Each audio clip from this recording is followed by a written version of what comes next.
Hello, my name is Aiden Mowry, and I will be taking a look over case study 6.3, which is Joseph R. Moore versus the University of Notre Dame. For a little bit of the case information, Joseph R. Moore was suing the University of Notre Dame, and this took place in July 15th, 1998. For a little more of an overview, Joseph R. Moore filed a lawsuit against the University of Notre Dame.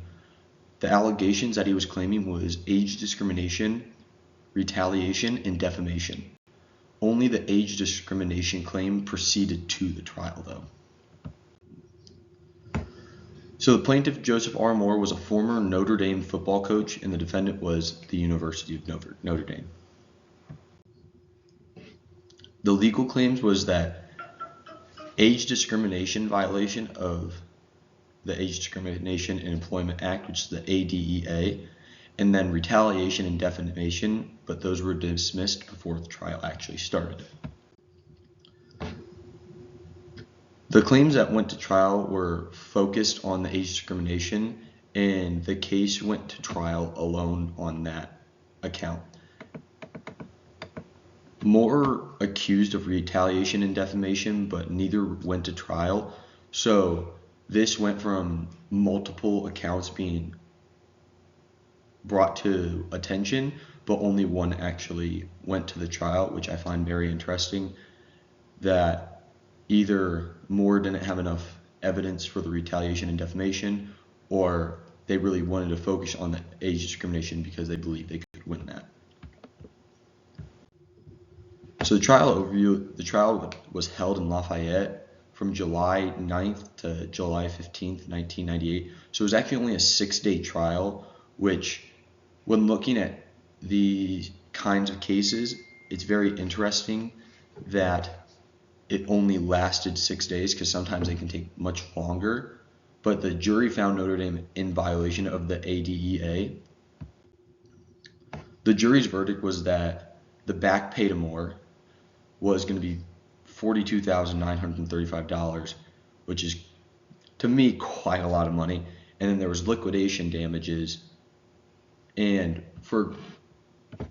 when I first saw that, I really didn't know exactly what that was. So liquidation damages refer to a permitted amount of money specified in a contract. So since he was the coach, he had a contract saying that he was going to make that certain amount of money that one party must pay to the other if there's a breach in the specific terms of the contract. So since he had the age discrimination towards him, he was able to get that liquidation money. This is usually by the damages caused when the breach happens. So the reason it's so large is because it happened for such a long period of time. So something that Moore really wanted was reinstatement, that he requested to go back to his former coaching position after this happened. And he also asked for front pay, and that is the money paid to an employee who is wrongfully terminated due to discrimination or retaliation or something on that lines. And it's a type of compensation damage that aims to make up for the lost wages that he had in that contract that he had. He wanted that for 5 years of future earnings. So instead of getting the money that he did, he wanted to have even more because of the way that it happened. The arguments for Moore, he argued that the reinstatement was the preferred remedy because then he would keep his job, which to me I can completely see.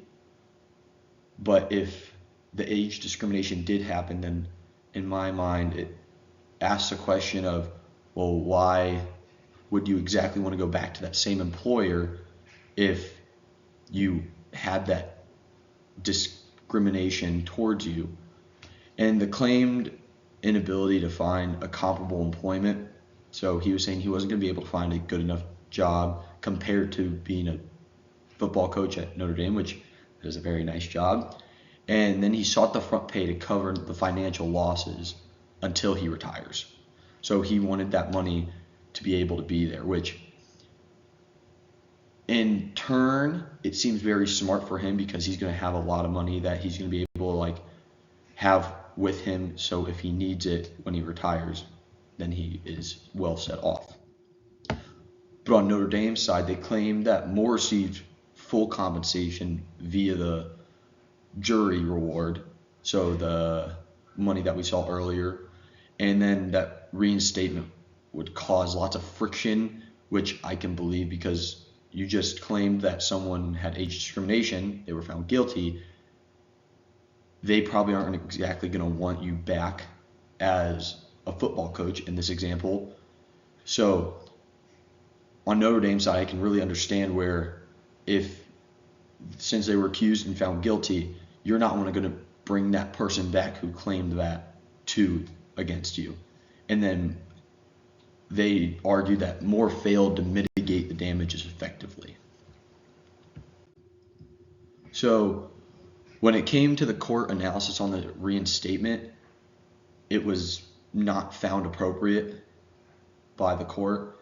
And some of the factors that they said were the reasons for not having the reinstatement was that it was going to cause hostility, the availability of the position, because while he was doing this going on, they found another person who did fill that position, and it would cause friction between the players and the coaches with him. And he already had a strained relationship with one of his supervisors, and the Notre Dame proved that there was that strained relationship between them. So for the court's finding on the reinstatement, they denied it due to the hostile work environment. There was no available position and the potential disruption to the football program, because Notre Dame is obviously looking at bringing the best people in to move their program forward, which I think everybody can understand.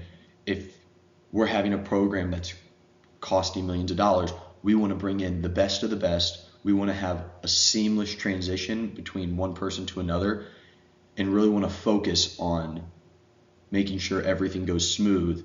And with adding him back to the football program, it would cause a big disruption in the program of friction between the coaches. On the front pay that he asked for, he was asked for 5 years. He was awarded 2 years of front pay, which is still a large amount of money of $75,577.68.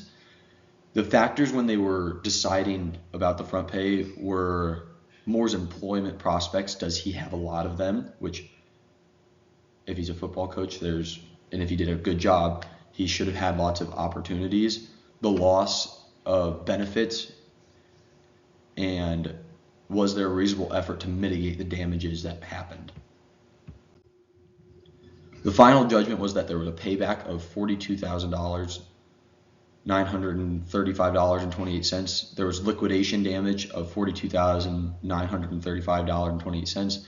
And then there was a front pay of the $75,577.68. The attorney fees and costs was $404,538.19. So the total compensation and over was over $566,000 after the post-judgment interest. So that was all paid by the school, and that's a large amount of money to be paying out, and it really takes a lot from the program of the school and things like that.